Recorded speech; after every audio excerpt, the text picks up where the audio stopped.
Okay, it's time to add my bobble here at the top of this row so that I can have a nice square of bubbles. I tried a couple different things. Here I just tried 2. Here I tried 4, but I didn't add them at the right point. I waited too long to put these 2 side ones there. And then over here I got these 3 right, but I added this one too soon. So this time I've got it right. And in the written instructions on the blog post, it'll be correct. Okay, so I'm going to show you how to make a bobble without having to turn your work. So I'm going to work. Okay, so here I am. The 3 center stitches. I want the bobble to lie on the middle one. So different than that double decrease that we did before. Okay, I'm going to slip 1 purlwise. And then here, this is the tricky part. I'm going to knit these 2 stitches together through the front loop, then go around, knit the same 2 stitches through the back loop. So I haven't taken the yarn off the left-hand needle yet. And then back again in the front. And there I have now basically created 3 stitches into a knit 2 together.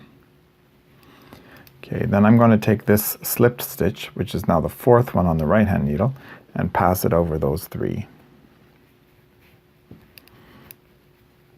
And just do a little bit of finagling. Okay, so now traditional bobbles would require you to turn your knitting and work back on these 3 stitches, and then turn it again and work back on those 3 stitches. But once you have a huge blanket on your lap, you're not going to really want to turn back and forth to do that, to do each bobble. Okay, so what we're going to do is some reverse purling. So I'm going to bring the yarn forward. Then I'm going to take the left-hand needle point and go up in the front leg of the first stitch. Okay, then I'm going to wrap around the needle and take that stitch off. So basically I've purled the stitch as if I were a left-handed knitter. So I'm going to put it in the front leg, left needle, wrap it around, and then I just use my index finger and thumb to finish it. And I'll purl that 3rd stitch as well. Okay, so I haven't had to turn my needles.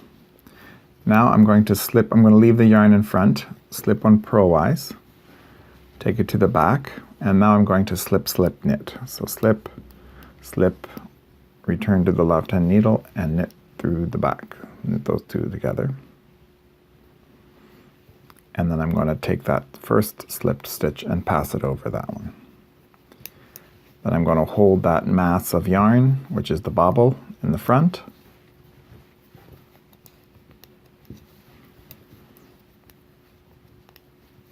And finish knitting the row. And there you can see I have the 4 bobbles, and there's a balanced distance between each one. So I hope you like this bobble, the non-turning or the non-flipping bobble, I'm going to call it. Thanks a lot.